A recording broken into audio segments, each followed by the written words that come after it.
네, 부자TV의 최코치님 모셨습니다. 안녕하세요. 반갑습니다. 네, 잘 지내셨나요? 네, 오랜만에 나온 것 같습니다. 네.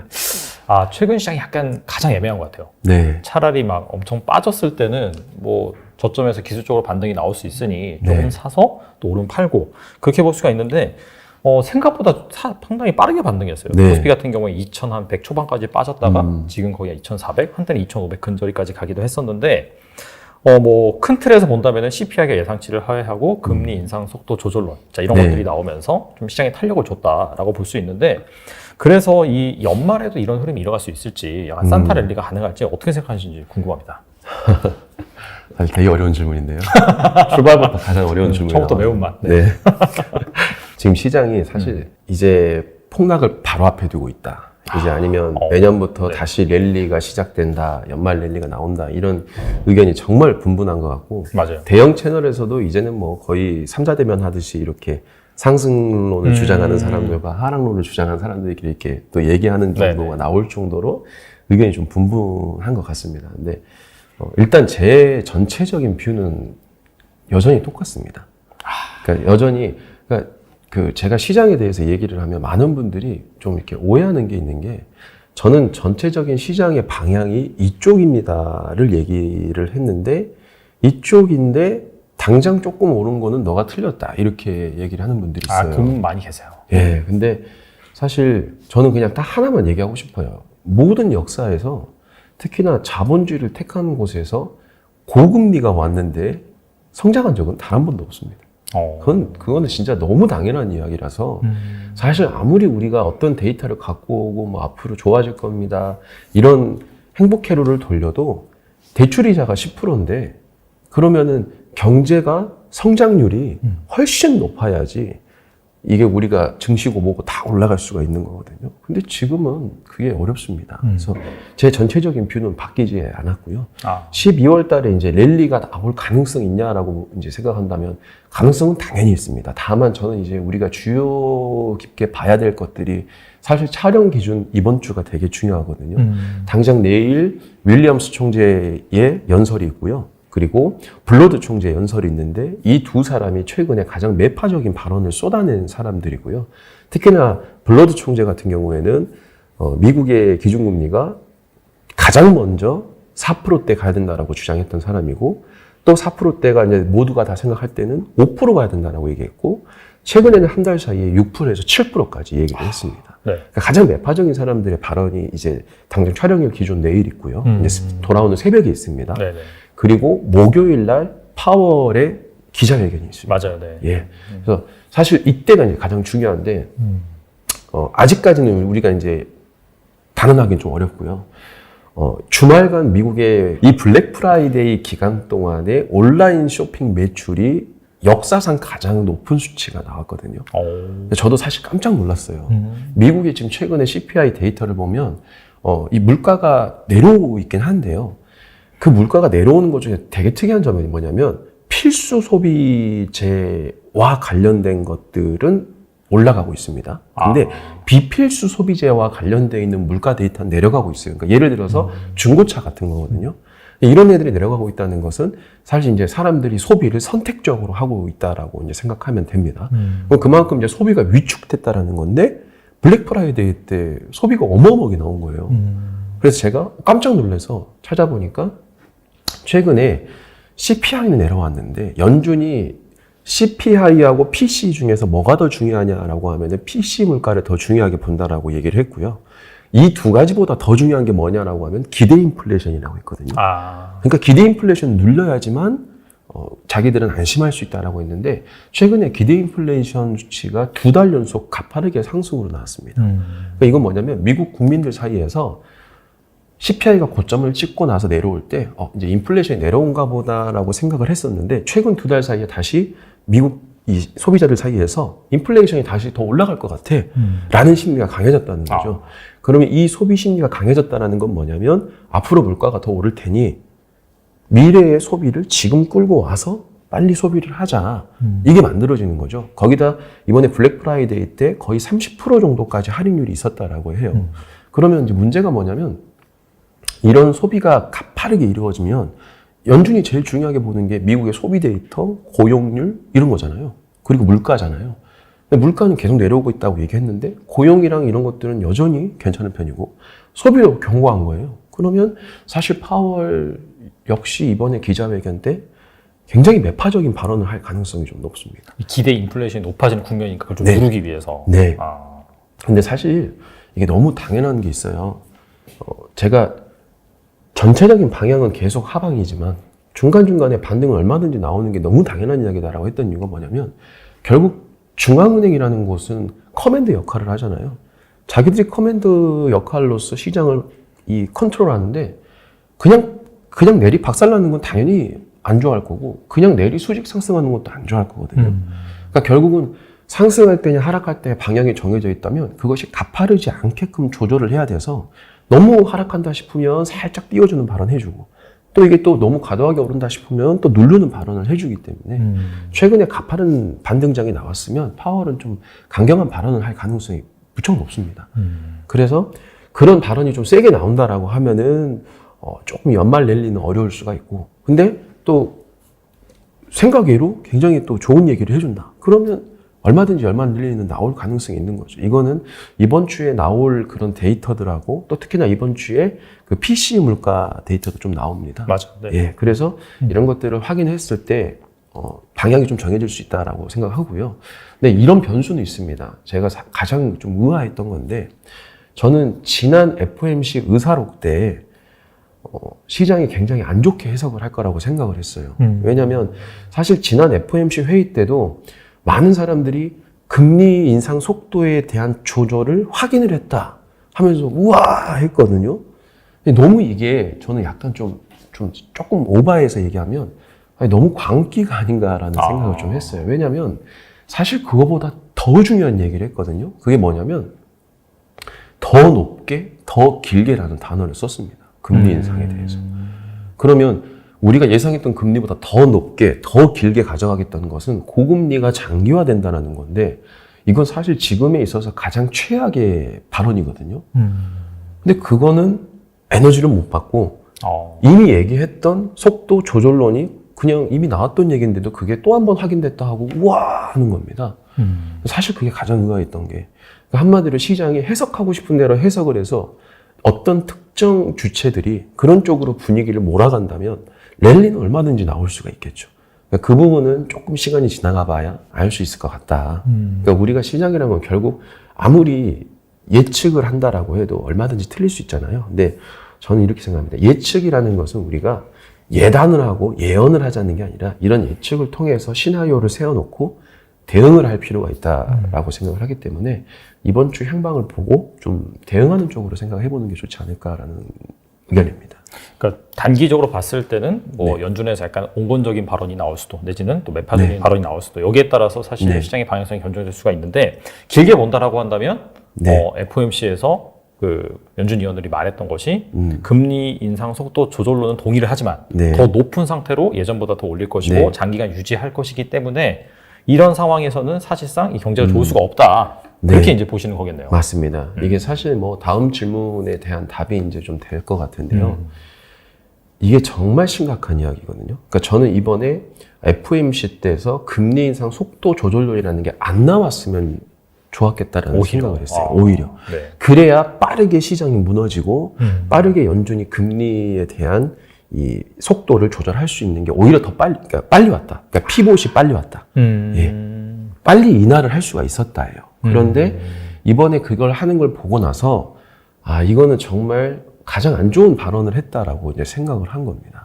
어떤 점을 좀 고려를 해야 되냐면 제가 정말 많은 고민을 했어요. 왜 연준이 이 타이밍에서 속도 조절론이라는 얘기를 했을까라는 고민을 해봤습니다. 연준 입장에서.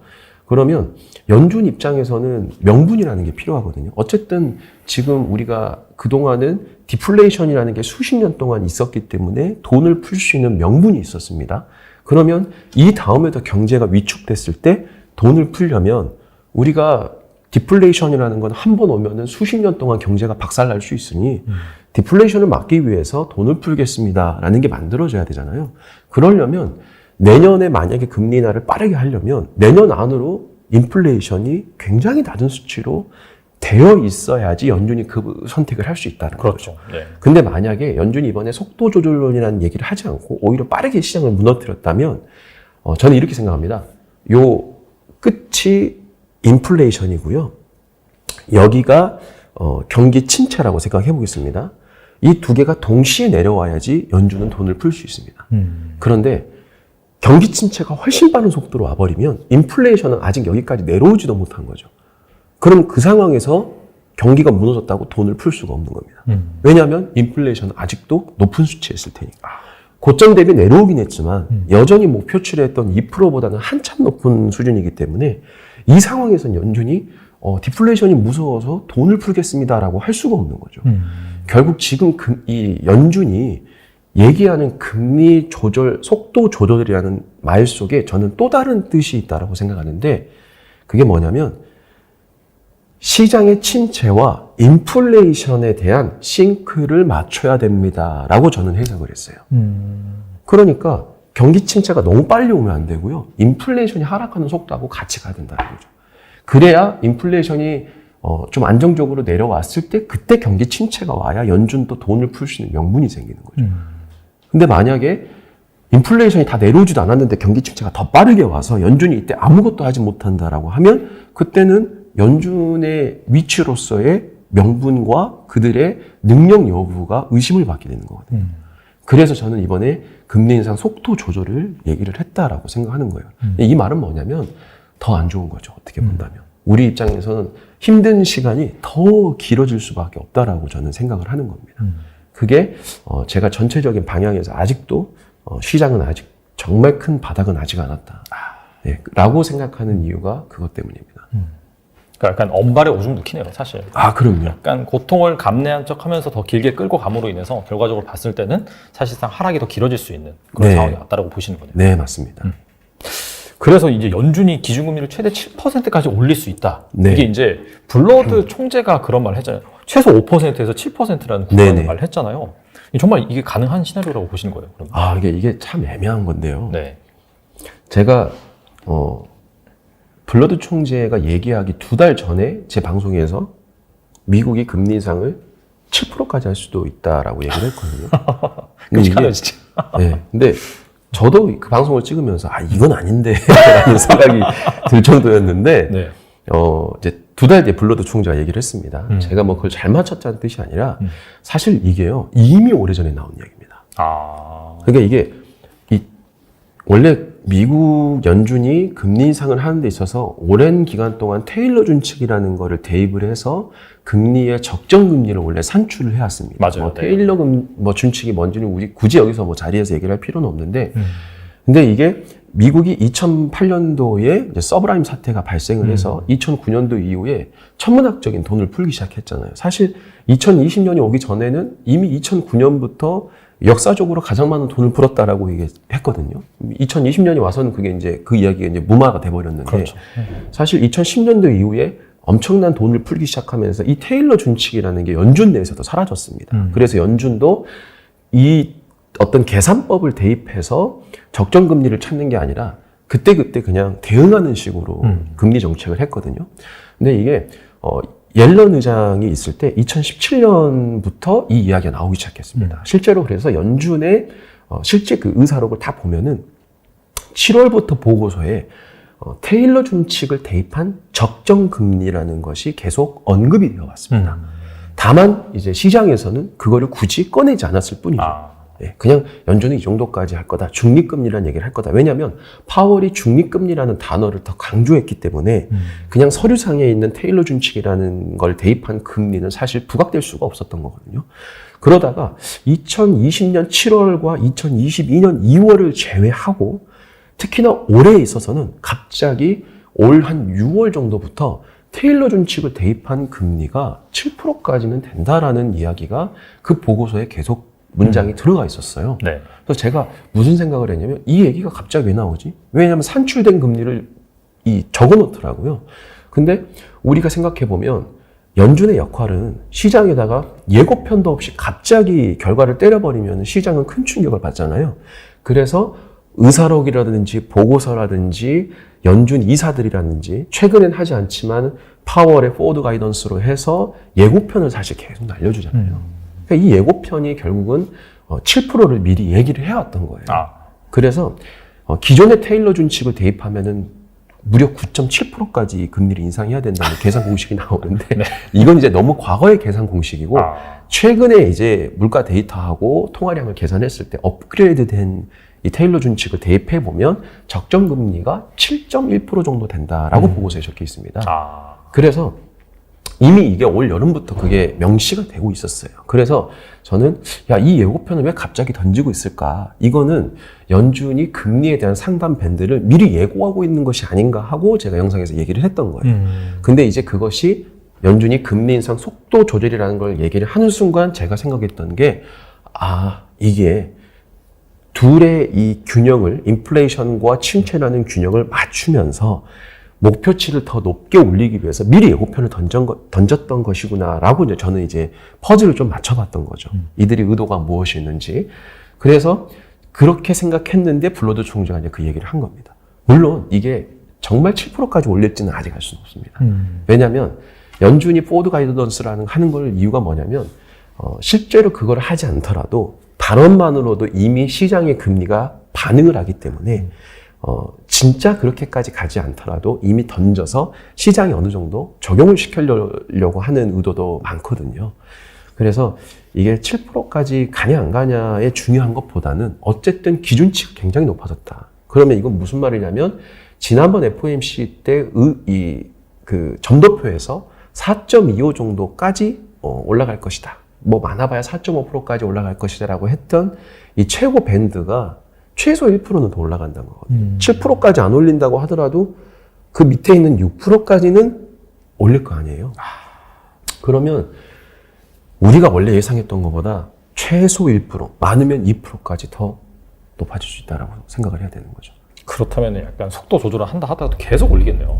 그럼요. 그게 고통스러운 시간이 계속 길어지는 거죠. 지금 한국은행에서도 최근에 통계가 어떻게 나왔냐면 연말 정도 내년 초가 되면은 대출금리가 10%까지 이제 간다라고 지금 나왔거든요. 그럼 대출금리가 10%로 몇 달만 유지돼도 어려운데 이게 지금 만약에 1년 이상 유지가 된다라고 하면은 그거는 버틸 수 있는 기업이 얼마나 있을까. 제가 올 초부터, 그러니까 작년 말부터 기업들에 대해서 어떤 얘기를 많이 했냐면 이자 보상 배율이라는 걸 되게 많이 했어요. 네. 한 해 동안 벌어들인 이자로 그들이 가지고 있는 부채에 대한 이자를 감당할 수 있었냐를 가지고 0이라는 숫자를 기준으로 보통 이제 잡는데 그 경우를 했을 때 1 미만인 경우가 우리나라에서 중소기업은 이미 40%가 넘었고 대기업 중에서는 30% 이상이었거든요. 그게 올 초입니다. 그럼 지금은 그게 더 안 좋아졌다는 얘기잖아요. 이 상황에서 금리가 더 오르면 이거 어떡하냐 이거죠. 그래서 제가 봤을 때는 연준이 기준금리를 7%까지 올린다라고 했지만 그거는 테일러 준칙에 의한 거고 그게 실제로 7%까지 안 가더라도 6% 정도만 감안하더라도 우리 입장에서는 시장이 결코 감당하기 어려운 수치가 될 거다. 저는 그렇게 생각하고 있습니다. 결과적으로 2023년에 심각한 경제 위기가 올 것이다. 그런 방송을 하신 걸 알고 있는데 지금보다 훨씬 더 과도한 긴축이 불러일으키는 어쩔 수 없는 경기 침체 현상이다. 그렇게 이제 보시는 건가요? 그럼요. 제가 아까 우리 이제 대표님하고 시작하기 전에 잠깐 이제 사담을 나눴던 내용 중에서도 최근에 부동산을 구입했던 분들 중에 대기업에서 고소득자분들도 투잡, 쓰리잡을 띄고 있고 야간에 대리운전을 띄어서 대출이자를 상환하고 있습니다. 근데 이 정도인데 여기서 대출이자가 훨씬 더 많이 오른다는 거죠. 특히나 한 가지 더 우리가 생각해야 될 게 요즘 은행에서 고금리 예금 적금을 많이 줍니다. 물론 뭐 언론에서는 뭐 어떤 좀 뭐 조회수를 위한 대출이자는 많이 오르는데 예금이자는 뭐 적게 오른다 이런 얘기가 많은데 사실 은행 입장에서는 은행이 돈 장사하는 곳이잖아요. 그렇죠. 예금이자하고 대출이자하고 비슷하면은 그 일을 할 필요가 없는 거잖아요. 이건 욕심입니다, 사실. 네. 솔직히 말하면 우리 입장에서는 돈을 빌려주는 누군가가 우리한테 돈을 빌려주는데 그들이 이익도 없이 돈을 빌려줄 수는 없잖아요. 예금이 5%면 대출이자는 당연히 그보다 더 많이 받아야 은행 입장에서는 이익이 남는 거기 때문에 그건 너무 당연한 이야기입니다. 그러면 지금 대출이자가 7%, 8%, 9%가 가고 있는데 예금이자가 벌써 6%가 돼 있어요.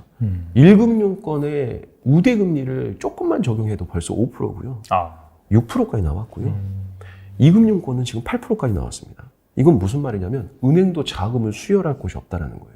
왜냐하면 은행도 은행채를 발행을 해야 되는데 요즘 채권 시장도 어렵고요. 특히나 정부가 채권 시장의 생태 교란으로 진짜 이건 제가 너무 이건 조금 어이가 없었는데 한전의 채권과 은행들이 발행하는 채권이 채권 시장에서 생태 교란종이라고 얘기가 나왔어요. 아, 맞아요. 네. 이건 너무 황당한 이야기거든요, 사실. 어쨌든 은행은 자본을 끌어와야 되는데 은행채를 발행을 못하니까 어떻게 하겠습니까? 자본을 끌어오려면 예금에서 많이 끌어올 수밖에 없는 거예요. 그러다 보니까 서로 예금 이자에 대한 경쟁이 막 붙다 보니까 너도 나도 예금 이자와 적금 이자를 계속 올려주는 겁니다. 이거는 은행도 어렵다는 거거든요. 그럼 은행이 이렇게까지 고금리와 고예금을 받았다는 거는 그거보다 무조건 훨씬 더 많은 대출 이자를 받아야지 은행이라도 살아남을 수 있는 거잖아요. 그렇죠. 그럼 대출 이자 절대 못 내려옵니다. 그리고 이건 더 높게 오른다는 이야기죠. 이런 것들을 봤을 때 내년에 대출 이자가 쉽게 내려올리는 가능성이 정말 별로 없다. 그거를 지금 현재 국민들과 기업들이 감당하기 너무 어렵다. 일각에서는 이런 얘기를 합니다. 앞으로 엄청난 부의 기회가 온다라고 해요. 근데 동의합니다. 그건 동의합니다. 그건 솔직히 너무 당연한 이야기거든요. 그러면 이렇게 생각하시면 될 것 같아요. 과거에 우리가 산업에 대한 이 산업이 이렇게 업그레이드가 될 때는 기존에 도태됐던 산업들은 다 무너지고 그 자리를 새로운 기업들이 대체를 합니다. 그러면 이게 필수적으로 겪을 수밖에 없는 게 뭐냐면 기존 산업들이 무너지면서 생태계가 위험해지고요. 그 자리를 새로운 이 기술력과 뭐 어떤 이 데이터를 바탕으로 들어온 기업들이 자리를 잡아서 커갈 때 엄청난 기회가 생기는 거거든요. 그럼 지금도 마찬가지잖아요. 뭐 자동차가 됐든 뭐가 됐든 기존의 산업들이 다 무너지는 거예요, 지금. 기존 내연기관 자동차 부품 업체들 지금 다 무너지고 있고 문 닫고 있거든요. 그 와중에 고금리까지 오는 거예요. 그러면 그 자리를 새로운 전기차와 자율주행차가 대체한다라고 하면 그게 미래에 뭐 좋은 기회가 되는 건 너무 뻔한 이야기인데 그 중간에 교체 과정에서 잡음과 힘든 게 오는 건 너무 당연한 겁니다. 그래서 저는 지금 이런 상황에서 산업이 교체되고 있는 시기까지 같이 겹쳤기 때문에 저는 정말 내년에는 쉽지 않은 한 해가 될 것 같다. 그 생각을 하고 있는 겁니다. 알겠습니다. 이게 사실 금리를 예상보다 더 많이 올리는 상황에서 방금 말씀하신 대출에 대한 부담 이런 것들이 네. 뭐 연쇄적으로 이 경제에 악영향을 미칠 것이잖아요. 소비 당연히 네. 안 할 것이고 네. 당연히 가게들은 이 대출 이자 갚느라고 막 소비를 줄이고 그럼에도 못 갚고 파산하고 이런 일이 생길 것 같긴 한데 네. 그렇다면 이제 경기 침체가 불가피하다고 볼 수 있는 것이죠. 네. 그렇다면 이제 어느 시점부터는 좀 장기물 채권 금리가 좀 빠르게 하락을 하면서 맞습니다. 그죠? 채권 시장에서도 사실 주식이 안 좋다고 하지만은 네. 채권은 훨씬 더 안 좋았잖아요. 그죠? 네. 그래서 지금 최근에 약간 장기채 쪽으로 계속해서 수급이 좀 쓸리는 부분도 있는 것 같아요. 그래서 이런 약간 장기채 투자하는 네. 시점 같은 경우에는 언제가 적절할지 궁금하거든요. 일단은 저는 지금이 좋다라고 생각하고 있고요. 네네. 사실 저는 저희 채널에서 이미 장기 채권 금리 4%가 됐을 때 저는 채권 투자를 하라고 말을 해줬어요. 그러니까 3%일 때 우리나라가 장기 채권, 그러니까 미국과 우리나라가 장기 채권 금리가 4%가 되기 전에 3%일 때 우리나라에서 채권 투자를 하라는 언론이 되게 많이 올라왔었어요. 맞아요. 3%일 때. 맞아요. 근데 저는 그때 하지 말라고 했었어요. 예, 하지 말라고 했고 채권 금리가 4%가 넘었을 때 저는 채권 투자를 이제 해도 됩니다라고 했고 실제로 제가 예전에 펀드 가입시켜줬던 고객분들도 장기 채권 금리, 미국 채권 금리로 펀드를 변경을 하라고 제가 알려드렸었거든요. 4%대. 일단 첫 번째로 제가 내년에 어려워질 거라고 판단하는 가장 큰 근거 중에 하나가 이 채권입니다. 최근에 채권 시장 흐름 보면서 상당히 흐름이 달라졌다는 걸 확인할 수 있었어요. 두 번째는 우리가 이제 실질적으로 피부에 와닿는 건데요. 제가 과거에 항상 마찬가지인데 경기 침체가 오면 올수록 어떤 특징이 있냐면 가성비 좋은 물건들이 많이 팔립니다. 사람들이 소비를 선택적으로 하기 때문에 제가 최근에 다이소를 가보면 한 1년 전만 하더라도 제가 평소에 가던 그 시간대 요일에 다이소를 가면 손님이 그렇게 많진 않았거든요. 최근에는 정말 붐빕니다, 다이소가.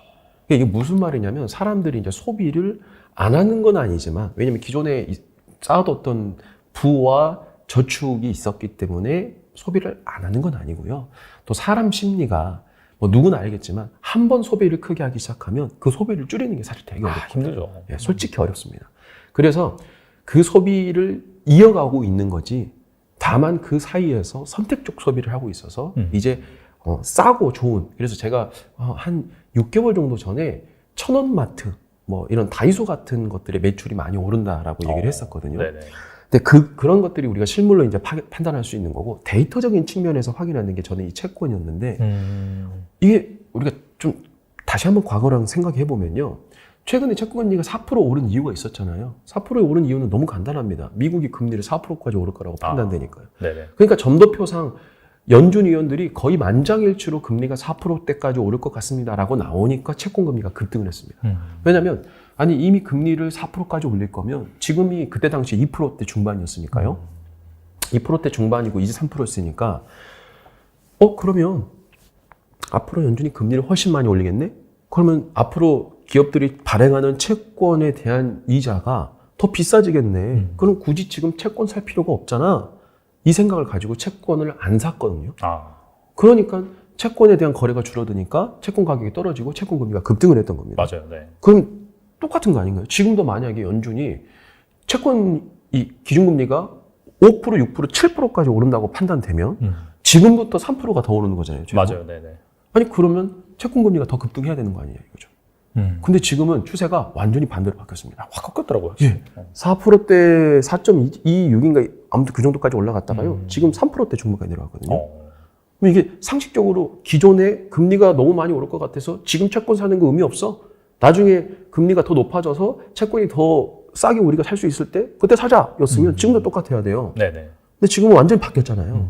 저는 이게 시장의 심리를 반영하고 있다고 보는데, 연준이 2%대에서 금리를 올릴 때는 어쨌든 시장이 위축되긴 하지만 당장 경기는 망하지 않는다라는 판단이 시장에 있었기 때문에 채권에 대한 매수를 안 했던 겁니다. 얼마든지 다른 대안 투자가 있었으니까요. 그런데 지금은 그게 다른 거죠. 이미 4%가 이제 육박해 있는데, 4%대 레벨에 있는데, 이 상황에서 5%, 6%, 7%대까지 올리면 우리가 그거 기다렸다가는 시장이 박살날 수가 있다는 판단이 섰기 때문에 이제는 침체를 고려해서 채권을 미리 사놔야 된다. 이런 심리가 저는 많이 반영이 됐다라고 해요. 사실 채권은 너무 어려운 분야고 주식시장보다 항상 선행돼서 움직이잖아요.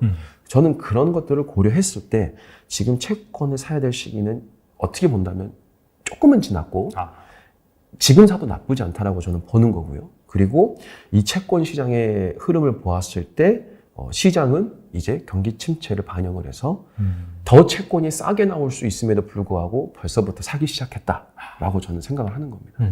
그래서 제가 그 블러드 총재가 7%를 얘기했을 때 제일 먼저 확인하는 게 채권 시장금이었어요.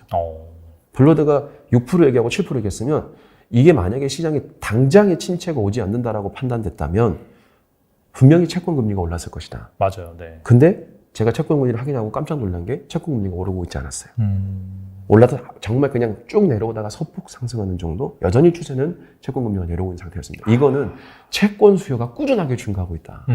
이걸 봤을 때 이거는 내년에는 정말 우리가 예상치 못하는 좀 어려운 환경이 올 수 있겠구나라는 생각이 좀 더 강해졌던 요인 중에 하나였습니다. 알겠습니다. 최근 올리신 영상 중에서 뭐 삼성전자, 카카오, 네이버로 손해를 줄이고 수익을 네. 극대화하는 방법이 있다라고 하셨는데 이거 어떤 내용이 좀 궁금하거든요. 사실 이제 네이버, 카카오 뭐 이렇게 삼성전자 그 단어를 붙인 거 그냥 어그로고요. 솔직하시네. 예. 네. 뭐 딱히 붙일 얘기가 없어서 붙여봤습니다. 잘하셨어요. 예. 네, 저희 채널이 워낙 이제 경제 얘기를 하면 많이 안 보셔가지고. 네. 네. 근데 사실 이제 이게 농담으로 제가 어그로라고 얘기했는데 농담만 진담반인 것이 네네. 얘를 또 포함입니다. 그러니까 결국은 우리가 주식을 투자할 때 가장 그 손해를 줄이고 수익을 극대화할 수 있는 방법이 이제 뭐냐라고 찾아보면 어떻게 보면 가장 기초적이고 원론적인 얘기거든요. 근데 요즘에는 그걸 놓친 분들이 너무 많은 것 같아서 제가 얘기를 했던 겁니다. 그러니까 투자를 우리가 얘기를 하면은 사실 요즘에는 이제 이런 게 너무 많은데 좀 분위기도 일부러 그런 것 같긴 해요. 워낙 이제 많은 데서 부자라는 단어와 기회라는 단어가 맞아요. 많다 보니까 사람들이 이걸 놓치면 안 돼라는 생각을 가지고 있는데 이게 은연중에 사람들 머릿속에 생각될 수밖에 없는 게 기회를 잡아야 된다는 생각은 뭐냐면 한탕을 노린다는 뜻하고 비슷하거든요. 이 기회를 잡으면 나는 부자가 되는 거고 놓치면 부자가 못 된다는 건 뭐냐면 결국은 한탕을 노리자예요. 맞아요. 잘못 해석하면 그러니까 틀린 얘기가 아니라 잘못 오해하면 그렇게 될 수 있다는 거죠. 그러니까 우리가 투자라는 거는 사실 지금 같은 하락장에서는 증시가 크게 빠져서 전저점보다 시장이 내려갔을 때 이때 담고 반등장이 나오면 정리를 해야 돼요. 그런데 사람들이 그렇게 하지 않아요. 밑에 사서 위에를 팔아야 되거든요. 근데 그 사람들 그러겠죠. 아니 그럴 때마다 타이밍을 어떻게 맞추냐.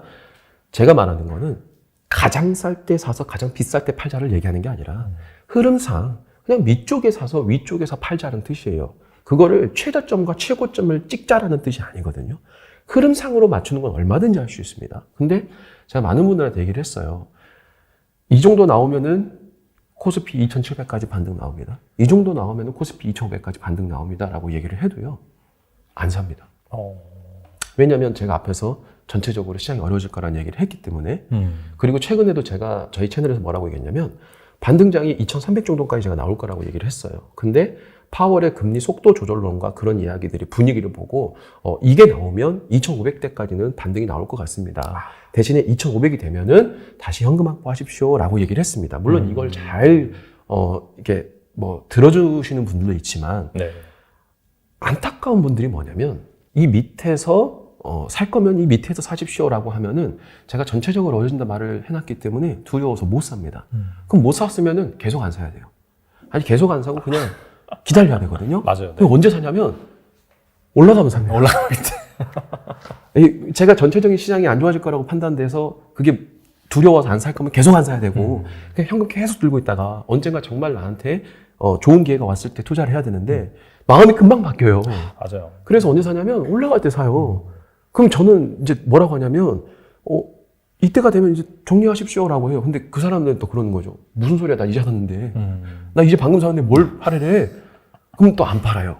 왜냐면 이미 손실을 조금 봤거든요. 그럼 제가 이때 파셔야 됩니다. 라고 하면은 안 팔고 버팁니다. 그럼 언제 파겠습니까? 여기 내려왔을 때 그겁니다. 그럼 또 이제 야, 네가 팔라고 했는데 팔았는데 내가 이때 팔아가지고 이거 올라간 상장 하나도 못 가져갔다. 이런 얘기를 해요. 제가 그분들한테 해주고 싶은 말이 뭐였냐면 그거는 그냥 잠깐일 뿐이잖아요. 우리가 투자라는 거는 길게 보고 차근차근 불려가야 됩니다. 돈을 벌기 위해서는. 자영업도 마찬가지고 회사 생활도 마찬가지고 우리가 단계별로 밟아가면서 그 경험치와 노하우, 주식으로 따진다면은 좌수를 확보하는 거. 그렇게 돼서 어느 정도 내가 이제 성장할 수 있는, 크게 도약을 할 수 있을 때가 왔을 때 우리가 사업도 그렇고 일도 그렇고 빵 뜰 수 있는 거잖아요. 그렇죠. 주식도 사실 그렇게 가야 되거든요. 근데 주식을 그렇게 따지려면 굳이 반등장 때 뭐 더 올라갈 걸 더 올라가는 건 내가 못 가져갈까봐 걱정해서 살 필요가 없어요. 그냥 밑에서만 사도 충분합니다. 근데 그거를 계속 올라갈 때 사는 거예요. 그럼 이건 뭐냐면 내가 지금 상승장을 놓치면 난 부자가 못 돼 라는 생각을 가진 거고 이게 결국은 다시 한번 스스로를 되돌아보면 결국은 일확천금을 노린 겁니다. 그렇죠. 왜냐면 그게 상승장이 오더라도 그 다음에 내려올 자리가 분명히 있거든요. 그럼 그때 사도 되는데 이때 살 생각조차도 안 하는 거예요. 이미 여기까지 올라가 있는데 여기서 또 살려고 하는 거죠. 왜? 여기까지 올라간 걸 내가 못 가져갈까 봐. 결국 그거는 투자에서 가장 기본이 되는 싸게 좌수를 모아놔서 분할 매수를 하고 그 평단가를 낮춰서 나중에 그걸 많이 모아놓고 시간적으로 내가 여유 있게 기다리다가 그게 나중에 빵 떴을 때 기다렸다가 팔자에 대한 정말 기본 중에 기본을 못하는 거죠. 그래서 제가 이 얘기를 했던 이유가 손해를 줄이고 수익을 극대화하는 방법은 정말 별거 아닙니다. 투자의 가장 기본 중에 기본을 지키자예요. 하지만 사실 그 기본 중에 기본을 지키는 게 너무 어렵죠. 너무 어렵기 때문에 제가 다시 한번 강조를 드린 것이고 이것만 얘기하면 안 볼 것 같아서 예, 요 단어들을 예, 넣어놓은 거고 사실 왜 이 기업들을 넣어놨냐면 이 기업들이 그 차트를 설명하기에 가장 좋기 때문에 맞아요. 예, 변동성이 뭐 다른 차트처럼 뭐 이런 게 아니라 단계적으로 내려갔다가 단계적으로 올라가 가장 설명하기 좋고 그게 맞아 떨어지는 거기 때문에 얘기했던 거라고 생각하시면 될 것 같습니다. 이게 사실 하락장이라고 해서 직선으로 쭉 빠진 게 아니잖아요. 그럼요. 이게 중간중간에 이게 반등이 나와주기 때문에 방금 말씀하신 것처럼 빠질 때 좀 담았다가 반등할 때 줄이고 이런 것들 반복을 하다 보면은 자기 이제 손실폭이 줄어들고 뭐 어느 순간에서는 사실 시장 대비 당연히 플러스 폭이 날 수도 있는 부분이거든요. 근데 이 부분을 잘 좀 여러분이 머리로 아시는데 이게 실제로 내가 실천하기 힘든 것 같아요, 확실히. 그게 맞아요. 정말 어렵고. 그래서 저는 항상 투자자분들한테 꼭 얘기하고 싶은 게 뭐냐면 이런 얘기를 해요. 나도 10억 있었으면 저렇게 했겠다. 나도 돈 많았으면 저렇게 투자 잘했겠다. 이런 생각을 많은 분들이 그렇게 얘기를 하시거든요. 저는 이런 마인드를 바꿨으면 좋겠어요. 사실 1,000만 원 가지고 투자해 본 사람들은 10억, 1억, 10억, 30억, 50억을 가지고 투자하는 사람들이 얼마나 강심장이고 그렇죠. 야수의 심장을 가지고 있고 맞아요. 네. 그리고 얼마나 많은 두려움에 휩싸여 있는지를 모르세요. 왜냐하면 1,000만 원의 마이너스 10%는 100만 원밖에 되지 않지만 맞아요. 10억을 넣은 사람들은 마이너스 10%가 되면 1억이 날아가는 거거든요. 그걸 경험해보지 못했기 때문에 나도 돈 많으면 투자 잘할 수 있어 라고 생각하는 건데 사실 그게 훨씬 더 어려운 훨씬 거고 어렵죠. 그게 만들어진 사람은 이미 앞서서부터 그게 차근차근 그걸 해왔기 때문에 큰 돈이 생겨도 그게 가능한 이야기잖아요. 맞아요. 그래서 저는 이제 그렇게 얘기하는 분들 그리고 지금 그런 투자자분들한테 너무 욕심 부리지 말고 차근차근 본인들이 감당할 수 있는 돈으로 그 경험을 데이터를 쌓아서 돈을 불리고 난 다음에 큰 돈으로 도전하라고 말씀을 드리고 싶어요. 지금은 경험과 데이터가 많이 없는 분들이 너무 본인들이 감당하기 어려운 큰 돈을 집어넣어 놓고 그게 당연히 그러면 멘탈이 터지고 심리적으로 내가 무너지니까 그 이유를 다른 사람이 괜히 미워 보이고 다른 사람 탓을 하게 되고 내 어떤 기준점을 못 잡고 여기저기 끌려다닐 수밖에 없는 거다. 영상을 보니까 다음 한국 증시의 반등장은 이때 찾아온다. 그런 말씀을 하셨더라고요. 그렇다면 이런 약간 경기 침체가 지나고 나서인지 약간 어떤 시점에 어떤 아이디어로 이렇게 말씀하시는지 궁금하거든요. 이거는 사실 두 가지 측면의 의견이 있습니다. 그러니까 하나는 뭐냐면 완전한 침체가 오고 나서 그러니까 우리가 소위 말하는 기회가 옵니다라고 얘기는 그때도 있겠지만 그냥 지금과 비슷한 겁니다. 그러니까 우리가 증시 차트를 보면요. 내려갔다 올라갔다 내려갔다 올라갔다 계속 반복하는데 그냥 우리가 내리막길 계단하고 똑같거든요. 차트가. 그렇죠. 네. 똑같습니다. 그러면 우리가 이때 내려가다가 반등할 때 항상 그 어떤 명분은 항상 있었습니다. 이 맞아요. 명분이 뭐냐면 올 초, 그러니까 작년 말에는 뭐였냐면 연준이 고금리까지는 안 간다 했어요. 그걸 가지고 반등이 왔다가 시장이 이제 연준이 그거 아닌데 우리 금리 생각보다 높게 올릴 거야 라고 하니까 또 내려갔다가 시장이 또 이렇게 위축되니까 파월이 비둘기적인 발언을 또 해줬거든요. 그때 또 시장의 어떤 명분이 뭐였냐면 피봇이 피봇 금리 전환을 빨리 할 것이다 막 이런 기대가 왔던 거고 이런 반등장으로 갔다가 또 내려왔다가 다시 시장이 위축됐을 때 연준이 금리 인상 속도 조절이 막 하겠다 막 이런 걸로 항상 명분이 있었어요. 그럼 이 다음 명분은 뭐냐면 어찌 보면 간단합니다. 첫 번째는 남은 게 이제 금리 동결이 있죠. 금리 동결을 하고 나면 그 다음에 뭐가 있냐면 금리 인하가 있습니다. 그렇죠. 네. 그러면 침체가 오고 난 다음에 우리가 정말 대세 상승장을 논하기 전에 어쨌든 시장은 반등이 한 만큼 내려올 것이고 그게 내려왔을 때 시장이 이제 크게 위축되면 또 이제 연준은 금리 인상을 이제 멈출 거야 라는 얘기가 나올 겁니다. 왜냐하면 계속 속도 조절하면서 올렸을 테니까 이제 멈출 거야, 동결할 거야라는 기대치를 가지고 또 한번 반등장이 나올 거고 또 실제로 동결했는데도 데이터가 안 좋게 나오면 시장은 빠질 것이고 그러다가 이제 동결이 안 되겠다, 이걸로 못 버틴다, 자 금리 인하를 해야 된다 라고 하면 또 일시적인 그걸로 상승장이 나오는 거죠. 어찌 본다면은 너무 좀 뻔한 이야기고 당연한 이야기지만 단계적인 계단에서 나올 수 있는 어떤 시장의 기대치라는 거는 그런 것들이 이제 있는 거죠. 그리고 완연한 침체가 나오고 난 다음에 그 다음에 인플레이션과 경기 침체의 어떤 속도가 맞아서 연준이 그 당시에 이제 어떤 명분이 나올지 모르겠지만 어떤 명분을 가지고 대체적인 이 금리 인하 정책을 했을 때, 근데 또 금리 인하라는 게 이미 고금리를 갔잖아요. 만약 예를 들어서 6%까지 금리 인상을 한다고 쳐보겠습니다. 6%에서 0%까지 올 수는 없잖아요, 한 번에. 그렇죠. 네. 그럼 이게 단기적으로 와야 되거든요. 그럼 연준도 금리 인하를 할 때 속도 조절을 똑같이 합니다. 그러니까 경기가 무너지는 속도와 똑같이 금리 인하를 맞춰서 할 거거든요. 그러니까 초반에는 0.25씩 하다가 그랬는데도 경기가 더 무너지네? 그럼 0.5, 0.75 이런 식으로 금리를 가파르게 내리거나 경기 침체가 좀 완만하다 그러면 0.25씩 이렇게 내릴 겁니다. 그럼 그때 언제 저는 이제 생각하냐면 정말 단순하게 생각합니다. 우리가 물가가 2%에서 3%대가 이제 연준에 적정하다라고 하잖아요. 2% 전후죠. 그러면 저는 너무 간단한 게 뭐냐면 대출 이자가 2, 3% 전후면 저는 시장에서 가장 통화량이 증가할 때라고 생각합니다. 왜냐하면 내가 빌린 이자가 인플레이션 수치하고 별 차이가 없어요. 그럼 사실 그때 우리가 그 돈을 바탕으로 투자를 하기가 가장 좋은 타이밍이죠. 지금은 왜 어렵냐? 인플레이션이 너무 높으니까. 그러면은 우리가 대출이자가 너무 비싼 상태니까. 그럼 이거를 비싼 대출을 받아서 고인플레이션 이상의 수익을 만들어야 되는데 그건 어렵지 않습니까? 그렇죠. 근데 인플레이션 예를 들어서 2, 3%대입니다. 대출이자도 2, 3%대입니다. 이건 베스트인 거죠. 그래서 저는 그 금리 인하 정도 밴드까지 내려오게 됐을 때부터 정말 시장에 대대적인 상승이 나오지 않을까. 그리고 미래 성장이라는 건 결국은 우리가 신산업, 미래 성장이라는 거는 자본을 끌어오지 않고는 불가능한 겁니다. 그렇죠. 사실. 이건 너무 당연한. 우리가 성장주 얘기하는 이유가 뭐겠습니까?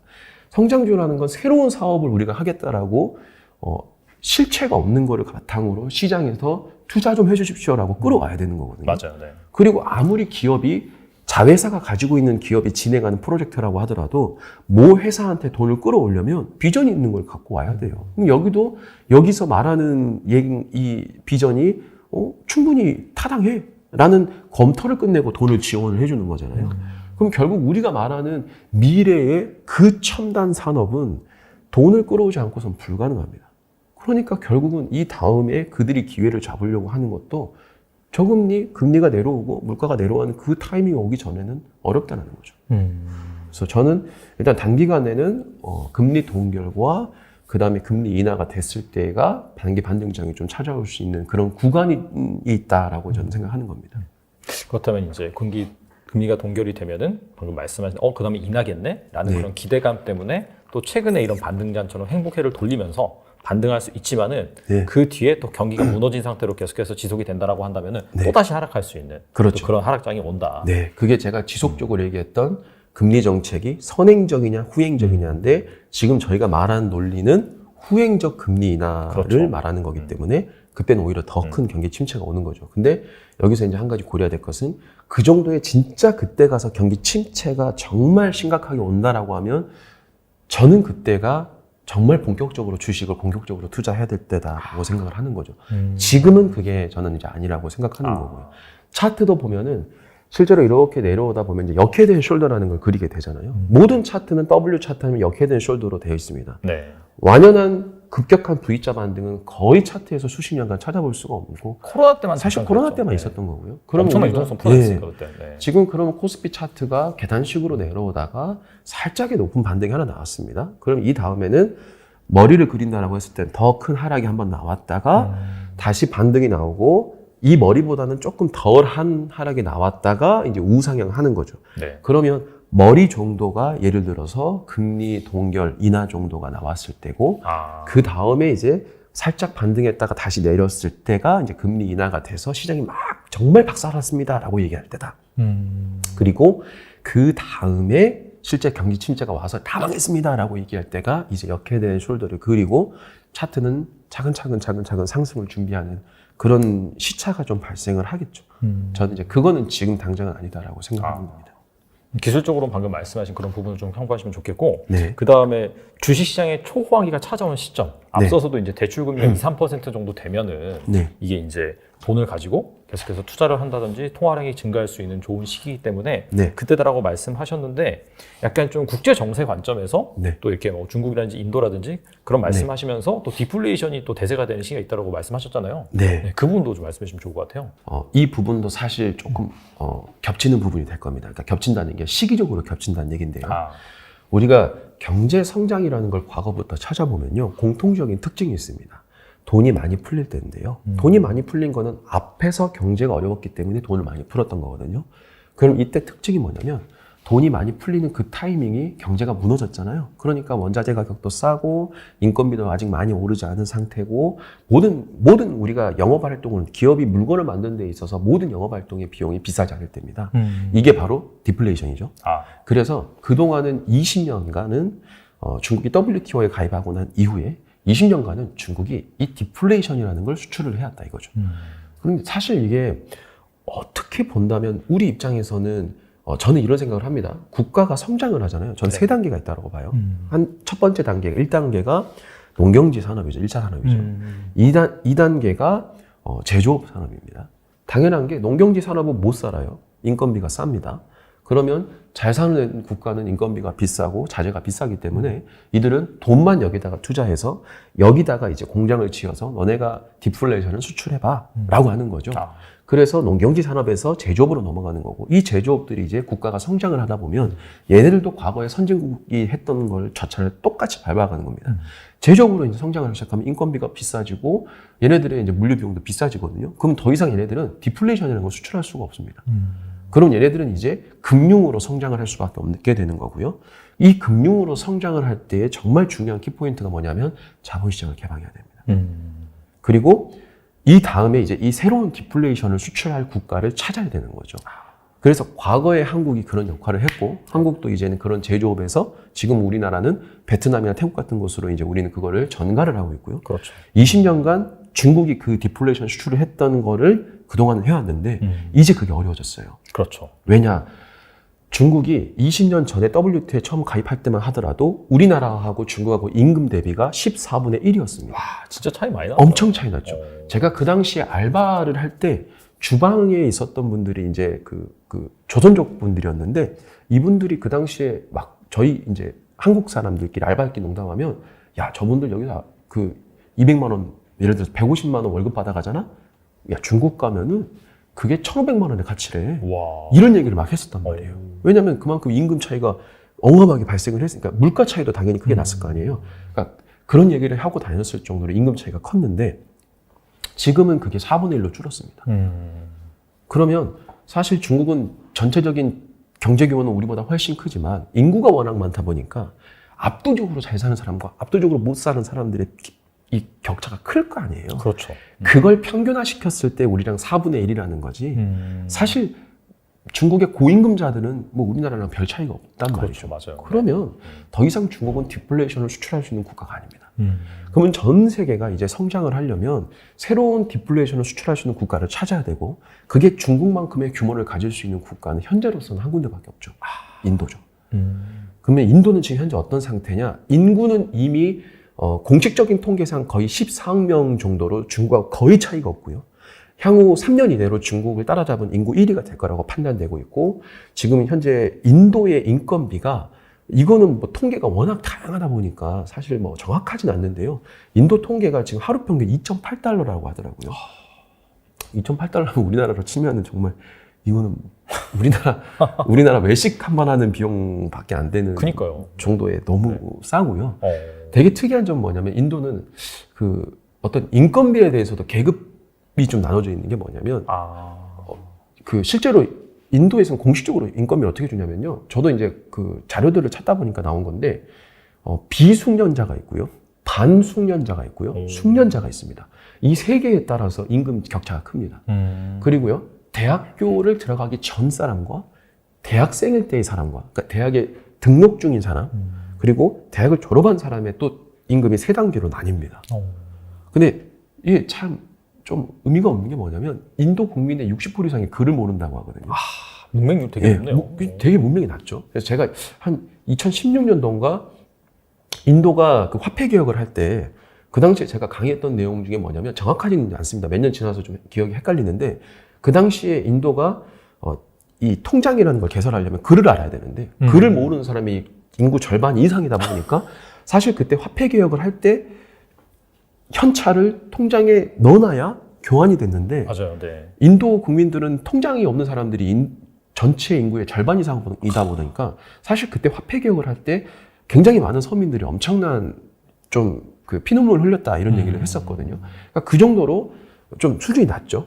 그럼 이 사람들이 사실상 이 숙련자 그리고 대학 졸업자는 얼마 안 될 거예요. 물론 전체 인구가 워낙 많다 보니까 그들이 좀 많아 보이는 거지. 사실 이런 사람들이 뭐 공장 가서 일하겠습니까? 사실 우리가 알고 있는 디플레이션을 수출하는 공장에서 일하는 사람들은 이들하고는 상관이 없고요. 대부분 하루 평균 2.8달러를 받는 사람들이 일하는 거죠. 그러면 이거는 정말 완벽한 디플레이션을 수출할 수 있는 저임금의 노동자들이 쌓여 있는 상태고요. 당연히 국가가 뭐 아직은 그렇게 전체적인 평균치가 높지 않다 보니까 당연히 뭐든지 다 싸겠죠. 그래서 나렌드라 인도 이제 모디 총리가 대통령보다 실권이 훨씬 더 강력한데, 자, 이 사람은 이미 2016년, 15년도부터 개혁 개방을 계속 외쳤고요. 그래서 미국 자본에 대한 투자를 굉장히 많이 받았고, 최근에도 뭐라고 했냐면, 인프라 부흥 계획이라는 걸 발표를 했고요. 7대 핵심 산업이 도로, 철도, 항만, 항공입니다. 이런 것들이 포함되어 있어요. 이게 자세히 생각해보면 네. 똑같습니다. 한국이랑도. 그러네요. 옛날에. 네, 한국도 예전에 우리나라가 한강의 기적이다라고 불릴 때 그 당시에 미국과 일본 자금으로 우리나라가 성장을 할 때 우리나라가 제일 먼저 했던 게 도로를 확장하고 고속도로를 만들고 항구를 지었던 거죠. 중국도 똑같습니다. 당연하죠. 전 세계에서 물류를 송출을 해야 될, 만들어서 수출을 해야 될 국가에 인프라가 없는 건 말이 안 됩니다. 그러니까 이미 이들은 이 인프라를 준비하고 있고 그걸 바탕으로 자본을 받아가지고 투자를 받아서 수출을 계획을 하고 있고요. 그래서 지금 이 인도 같은 경우에는요, 자본시장 개방이 엄청난 속도로 되어 있습니다. 특히나 뭐 외국인 투자가 100% 허용이 되어 있고요. 최근에는 해외 건설 장비에 대해서는 세율을 30%를 감안해주는 정책까지 하고 있습니다. 그러니까 한마디로 인프라 정책을 어마어마하게 하고 있다라고 생각하시면 될 것 같아요. 그래서 중국을 대체할 수 있는 국가가 인도고요. 근데 그 인도에다가 이제 전 세계가 많은 돈을 투자를 해야 될 거 아닙니까? 그렇죠. 근데 그러려면 지금 상황에서 어렵죠. 너무 고금리니까.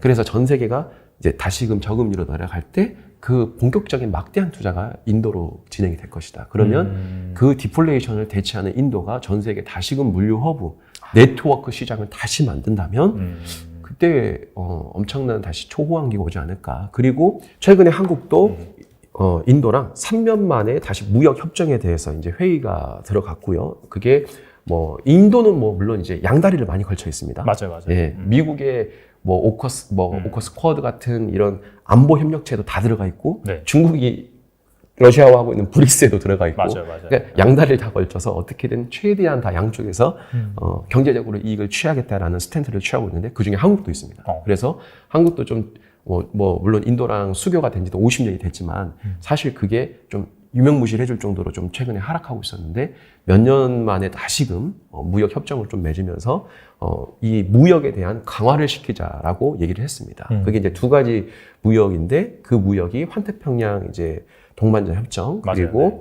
인도 태평양 프레임워크 이 두 가지에 대해서 우리 지금 다시금 강화를 하자라고 얘기를 했어요. 그리고 또 한국 기업들도 지금 인도에 엄청나게 진출을 하고 있으니까 인도라는 시장에 이제 그 물류의 허브의 역할을 하게 된다면 그게 다시 한번 또 과거의 중국과 같은 역할을 해주면서 엄청난 호황기를 만들지 않을까라는 생각을 해봅니다. 예전에 이제 2000년대 초반 이때 이제 중국이 엄청나게 이제 성장을 했고 신흥국 중심으로 상당히 좀 글로벌 경제가 호황이었잖아요. 그러니까 인도가 확실히 좀 세계 공장 역할을 해준다라고 한다면 그런 장세가 또 한 번 올 수 있겠네요. 맞습니다. 왜냐하면 한국도 사실 2009년도부터 중국에 대한 무역 규모가 원래는 GDP 대비 미국이 30%, 중국이 15%였는데 2009년도 대비로 딱 바뀌었거든요. 중국이 30%로. 그래서 중국에 주로 많이 수출하는 화장품, 오리온, 뭐 농심 같은 이런 식품주들이 몇십 배씩 상승을 했습니다. 그러니까 지금은 이제 우리가 어떤 지리학적으로 좀 가깝고 그리고 예전에도 제가 이제 강의 때 말씀을 드렸지만 이 환해지를 위한 자금들도 이제 한국의 환율에 투자를 하다 보니까 여러 가지가 맞물려서 우리나라가 정말 호황을 누렸던 건데 어쨌든 우리나라 입장에서는 지금 인도하고 관계가 나쁘지 않다 보니까 다시금 그런 준비를 하지 않을까라는 생각을 해봅니다. 그게 된다면 정말 우리한테는 다시 한번 또 한번 좀 도약을 할 수 있는 그런 기회가 될 거라고 생각합니다. 약간 좀 개별 섹터나 종목 관점에서 여쭤보겠는데 좀 기억이 나요. 최 코치님이 저희 방송에 처음 출연하셨을 때가 제 기억으로는 한 5월 정도 됐던 것 같아요. 거기에서도 나중에는 그때 당시 이제 국제유가 막 130불 간다, 120불, 130불 왔다 갔다 했던 그런 상황에서 나중에는 이제 경기 침체 그런 부분 때문에 유가도 폭락할 것이고 그 이후에는 화학주들이 또 크게 이제 급등할 수 있다라고 말씀하셨잖아요. 최근에 약간 비슷한 상황이 연출이 됐어요. 맞습니다. 국제유가는 사실 뭐 그 방송 기준으로는 지금 WTI 기준으로 76불까지 빠졌고 맞습니다. 근데 최근에 이 화학주들이 저점에서 엄청나게 올라왔더라고요. 예, 맞습니다. 이게 좀 우리가 알고 있는 좀 대형 기업들, 맞아요. 대한유화라든지 뭐. 그렇죠. 근데 반등이 조금 덜 오른 애들도 있고 굉장히 많이 오른 애들도 있습니다. 맞아요. 예, 근데 조금 민망한데요. 저는 이거를 얘기했던 건 아니었습니다. 좀 질문지를 보고 제가 굉장히 좀 민망했는데요. 제가 말하는 거는 뭐냐면 유가가 폭락을 하게 된 게 이 부분은 사실 우리가 증시에서 반등한 거하고 좀 비슷한데요. 유가가 이제 굉장히 높았다가 떨어지게 되면 이런 기업들이 예대 마진, 그러니까 은행으로 치면 예대 마진이죠. 기업들로 보면은 이제 이 원자재와 판매에 대한 스프레드가 좋아질 거라고 이제 판단되니까 네. 이제 반등을 하는 건데 의외로 소비가 크게 무너지지 않았기 때문에 얘네들이 좀 반등을 했다라고 저는 생각합니다. 만약에 소비가 빠르게 무너졌다면 이들이 만든 수요가 아예 없었을 테니까, 이들이 만든 제품에 대해서 수요가 아예 없었을 테니까 그런 큰 반등도 전 안 나왔다라고 생각을 합니다. 근데 이런 소비가 크게 나왔다라는 것은 어쨌든 단기적인 스프레드는 좀 좋아질 수도 있었기 때문에 그런 것들 때문에 좀 반등이 좀 크게 나왔다라고 생각하는데, 사실 제가 얘기했던 거는 전체적인 경기 침체가 정말 크게 오고 그때 유가가 정말 박살이 나고, 그리고 이 기업들이 다시금 이제 정말 그 싼 원유를 가지고 네. 물건을 만들어서 경기가 상승할 때 맞물리면은 그때 정말 큰 상승이 온다라고 이제 저는 생각을 하는 건데, 저는 이제 이게 어떻게 보면은 제 생각에는 이 경기 침체가 뭐 앞으로 3년, 4년, 5년을 갈 거다라고까지는 생각을 하지 않습니다. 네. 근데 이게 말을 잘 해석해야 되는 게 뭐냐면 경기 자체가 침체는 몇 년을 갈 수 있지만 증시 자체는 최저점을 찍고 요게 다시금 올라가긴 하지만 이 올라가는데 그 시간이 좀 필요할 겁니다.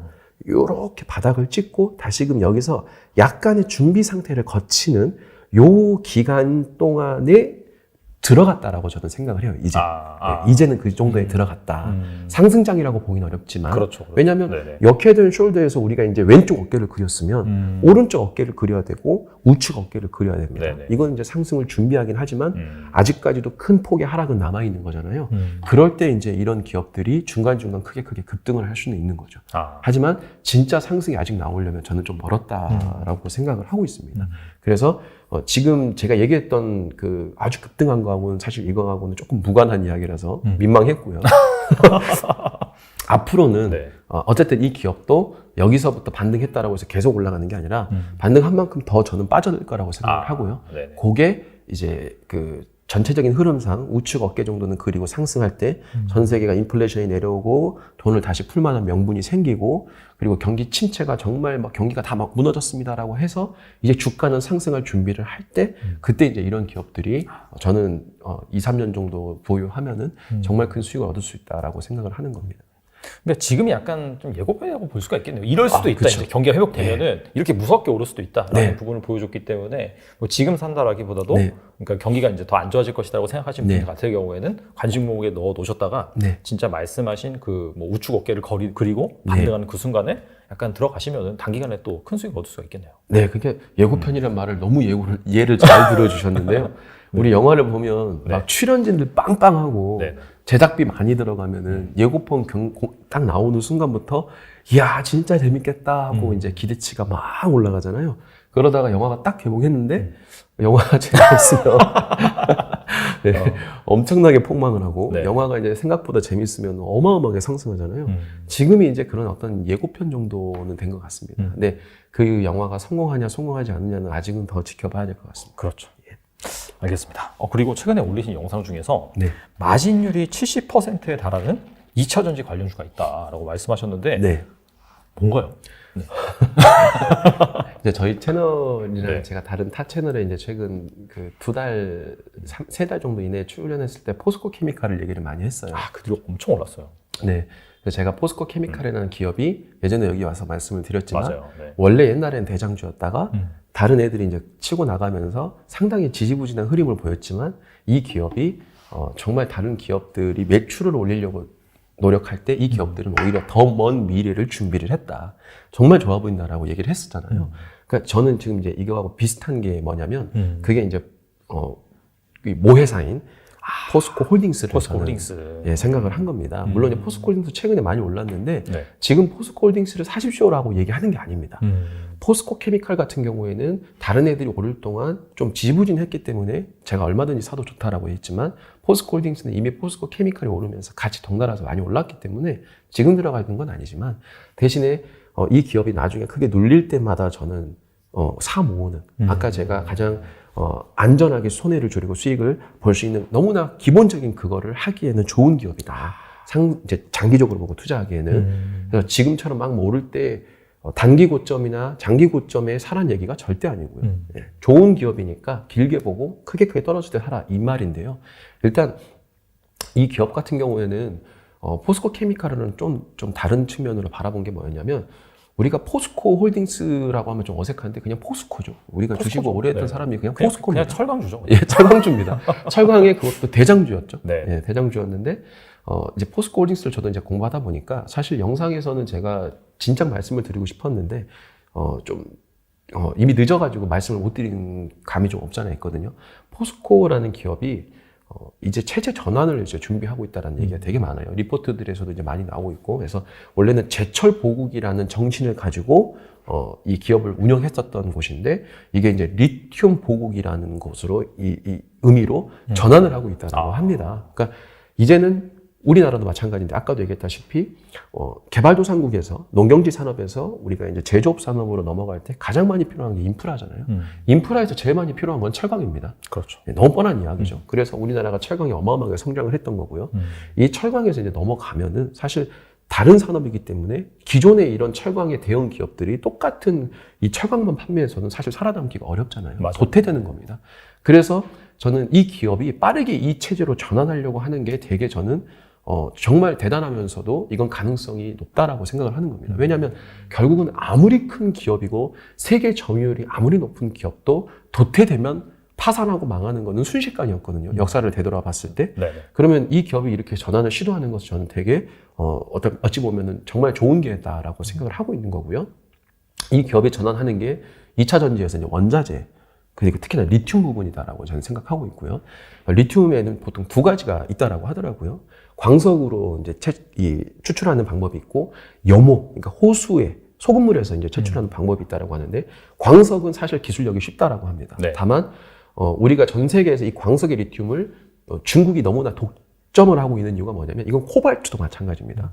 이것들을 채취하고 그걸 재련해서 뽑아내는데 너무나 큰 환경 오염이 발생하고 예전에 뭐 다큐멘터리에서도 많이 다뤘는데 그 콩고에서 어린아이들도 이제 정말 어린아이들도 그 코발트를 채취하기 위해서 그 노동에 좀 쓰이고 있는데 이 아이들이 암으로 다 죽는다고 했었어요. 너무 안타깝네요. 그래서 그 당시에 다큐멘터리가 제가 뭐 어떤 다큐멘터리 기억이 안 나지만 그거를 자원봉사로 갔던 이 어떤 그 서양계 의사도 5년 만에 암으로 죽었다고 합니다. 그 지역에서 의사 생활을 하다가. 네.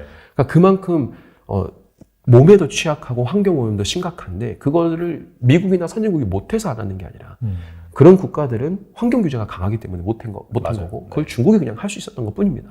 그래서 지금 2차 전지를 생산하고 개발하고 채취하는 곳들은 대부분이 다 중국을 빼고는 개발도상국밖에 없습니다. 그래서 사실 이 부분은 미국이나 어떤 유럽 국가들이 중국하고 목숨 걸고 만약 싸운다라고 하면 그런 환경 규제는 얼마든지 풀어줄 수 있다. 정말. 근데 중요한 거는 이 광석으로 추출하는 거 빼고 염호에서 추출하는 것들은 전 세계에서 한 3-4개 정도 기업밖에 없다라고 해요. 그 기술력을 가진 기업이. 그리고 대한민국에서는 포스코홀딩스가 지금 거의 유일하다라고 지금 평가를 받고요. 실제로 이 특허 건수에 대한 등록을 보면은 총 22개가 있고요. 공개된 특허가 지금 11개 정도가 있는데 11개에서 7개를 포스코홀딩스가 다 가지고 있다고 합니다. 그러니까 기술력으로는 현재 우리나라에서 독보적이고 이미 네. 또 아르헨티나 염호 같은 호수도 이미 다 계약을 다 해왔고 지분을 가지고 있기 때문에 앞으로 그런 부분에 있어서 어찌 본다면 포스코 케미칼처럼 이미 원자재 부분에서는 수직 개발을 시키고 있고 중국에서 탈중국을 이미 준비를 하고 있다. 그리고 우리나라에서는 그 기술이 독보적이고 특히나 그 리튬을 추출을 해서 판매했을 때 스프레드, 마진율이 70%에 육박한다라고 하고요. 물론 이제 지금 현재 통계죠. 뭐 우리가 주식에서 보면은 기업들의 그 기업 분석을 보면 이제 가이던스 같이 맞아요, 이렇게 맞아요. 미래 예측을 보는데 그게 현재 기준으로 봤을 때 향후에 뭐 40조 이상의 매년 10조 이런 단어가 있는데 실제 그게 될지 안 될지 모르죠. 그렇죠. 그냥 보고서에 이제 리포트에 있는 것 정도이지만 어쨌든 그런 것을 논할 수 있을 만큼의 엄청난 마진율을 가지고 있다. 하지만 단 아직은 포스코라는 기업이 철강 회사이고 그 리튬이라는 것이 전체 사업 비중에서는 크지 않습니다. 그래서 제가 당장 투자라는 것도 아니고 포항에서 지금 철강에 대한 손실이 어마어마하게 발생을 하고 있고 전 세계 철강에 대한 산업도 좋지 않고 철강의 스프레드도 지금 굉장히 안 좋기 때문에 그것만 봤을 때 당장 투자하자는 좋지 않고요. 이 기업이 다만 이제 제철 보국에서 리튬 보국으로 전환이 돼서 이것이 성공적으로 전환이 된다면 기술력은 가지니까 가능성은 높겠죠. 그러면 이 철강하고 리튬하고 판매 비중, 그 기업의 비중이 바뀌게 되면 이게 높아지면 높아질수록 이제 그 기업은 철강 기업이 아니게 된 거잖아요. 그때가 되면은 정말 이 기업은 어마어마한 성장을 할 수 있겠다. 그래서 어찌 본다면 그게 지금은 이제 준비 단계니까 우리가 길게 보고 투자하기에는 정말 좋은 기업이다라고 저는 생각을 하는 겁니다. 오히려 철강이 약간 좀 가려져 있어서 철강 네. 비중이 크다 보니까 지금 상황에서 약간 좀 다른 주식들은 너무나 많이 오르고 좀 밸류에이션도 비싸고 부담스럽잖아요. 네. 약간 차근차근 모아가기 괜찮겠네요. 그럼요. 배당도 뭐 그동안 6%를 줬는데 물론 이제 기업에 이익이 많이 줄면 배당도 줄 수 있겠지만 네. 어쨌든 그런 분들이 있더라고요. 그거는 지금 배당이 6%지 영업이익 줄고 저기 포항에서 문제 생겨가지고 손실 크면은 그 정도 배당 못 주지 않느냐. 근데 그건 모든 기업이 마찬가지 아니냐 이거죠. 네, 모든 기업이 영업이익이 좋을 때, 잘 될 때 어떤 데는 2, 3%밖에 안 되는데 얘가 6% 줬으면 다 같이 안 좋아지면은 얘도 빠지고 얘도 빠지지만 얘가 그만큼 많이 준다는 것은 평균치가 높다는 뜻이잖아요. 그러니까 저는 배당으로도 봐도 정말 좋은 기업이다라고 생각을 했던 거고요. 그리고 사실 이 기업이 저는 또 한 가지가 좋은 게 뭐냐면 아무것도 없는 새로운 기업이 새롭게 시작하는 거는 리스크가 크잖아요. 아, 그죠. 근데 이 기업은 어쨌든 지금 당장은 철강이라는 산업이 위축이 됐으니까 안 좋다고 우리가 평가를 받는 거지 3년 전이었다고 생각해보면 그 당시에 철강석 가격 미친 듯이 올라가지고 철강 업체들 주가 막 미친 듯이 뛰어오를 때였다면 그 기업이 이제 리튬도 합니다. 그러면은 평가가 다르지 않았겠냐 이거죠. 그렇죠. 그러니까 한마디로 철강이라는 산업은 좋을 때도 있고 안 좋을 때도 있을 때 차이일 뿐이지 나중에 그럼 다시 인프라 산업 돌아오면은 기존에 가지고 있던 철강이 또 큰 이익을 만들 수 있잖아요. 그러니까 철강이라는 건 없어지는 게 아니고 대형 기업이기 때문에 이것은 산업의 이 주기에 따라서 지금이 안 좋다 뿐이지 이미 안전한 사업 부분을 확보하고 있는 상태에서 새로운 걸로 전환을 하고 있기 때문에 저는 그런 부분이 아무것도 없이 새로 시작하는 기업보다는 훨씬 더 안정적이라고 보는 거죠. 근데 심지어 그 기업이 특허권도 다 가지고 있고 우리나라에서 유일한 기술력을 가지고 있고 배당도 높고 거기다가 이제는 마진율도 엄청나게 좋다. 그러면 장기적으로 투자 가치가 충분히 높은 거죠. 저는 그렇게 생각하고 있습니다. 알겠습니다. 오늘 나와주셔서 정말 좋은 말씀 많이 해주셨는데 끝으로 네. 투자자분들 위해서 한 말씀만 부탁드립니다. 저 이제 사실 저는 투자자분들한테 가슴속에 있는 가장 하고 싶은 말이 있었어요. 이게 뭐냐면 편협한 시각을 가진 사람은 투자를 잘하기가 어렵다고 생각하거든요. 편협한 시각이 뭐냐면 자기가 듣고 싶은 의견만 듣는데 그거는 얼마든지 문제가 되지 않습니다. 나와 맞지 않다라고 해서 타인을 대해서 비난을 하고 비판을 하고 어떤 그런 공격적인 자세를 쏟아내는 사람들을 저는 얘기하는 겁니다. 자, 왜 그러냐면 저는 오프라인 강의만 10년 넘게 했거든요. 오프라인 강의 때 가장 어려운 대상이 누구냐면 표현하자면 초등학생, 중학생, 고등학생이 한 자리에 앉아 있는 강의입니다. 이게 가장 어렵습니다. 진짜 어렵겠네요. 왜냐하면 특정 대상을 상대로 네. 맞춤 강의를 할 수가 없어요. 그러니까 사실 유튜브도 똑같은 거거든요. 이 유튜브라는 게 불특정 다수를 대상으로 투자를 알려주는 거예요. 여기에는 수준이 높은 사람도 있고 아주 낮은 사람도 있습니다. 그럼 저는 누구를 대상으로 알려줘야 되느냐에 대한 항상 어떤 그런 딜레마에 빠져 있어요. 그러면 누군가한테 만족스럽고 누군가한테는 불만족스러울 수도 있거든요. 근데 예를 들어서 그러는 거죠. 대학교 교수가 초등학교 교사한테 가서 너는 애들한테 알려준 수준이 그거밖에 안 되니? 이렇게 얘기하는 거랑 똑같은 거예요. 그러니까 결국은 투자자라는 것은 우리가 수준이 낮은 얘기에서도 배울 점은 분명히 있고 좋은 정말 고품질의 어떤 내용에 대해서도 배울 거는 있다라고 저는 생각하고 설령 의견이 다르더라도 난 그 안에서 내가 참고할 자료들은 얼마든지 얻어갈 수 있다라고 저는 생각을 해요. 그분들이 투자하는 분들이 좀 다양하게 받아들일 수 있는 그런 좀 완만한 어떤 성향을 가지고 투자를 해야지 편협한 사고방식에 빠지지 않는다라고 생각을 하거든요. 이걸 말씀드리는 이유가 뭐냐면 제가 저한테 비난 좀 그만하고 당신들 생각하고 안 맞다고 욕 좀 그만해요. 이걸 얘기하는 게 아니에요. 어차피 저는 불특정 다수를 대상으로 하기 때문에 모두를 만족시킬 수 없다는 거는 당연히 알고 있어요. 이 일을 하는 사람이라면. 근데 제가 이 얘기를 하는 이유는 뭐냐면 저보다는 이 시청자분들한테 더 필요한 얘기이기 때문이에요. 그런 걸 쏟아내고 내가 듣고 싶은 것만 듣고 나보다 뭐 틀리고 나보다 모른다라고 해서 남을 비난하고 하는 거는 그건 굉장히 편협한 사고방식을 가지고 있다는 거고 이런 사고방식을 가지고 있는 투자자는 언젠가 투자를 할 때 그게 실패할 가능성이 높습니다. 맞아요. 네. 그래서 정말 투자자분들, 그러니까 시청자분들한테 제가 여러분들한테 도움이 되는 얘기라고 저는 생각을 하거든요. 뭐 저희한테 뭐 누군가한테 뭐 비난을 하든 말든 크게 신경 안 써요.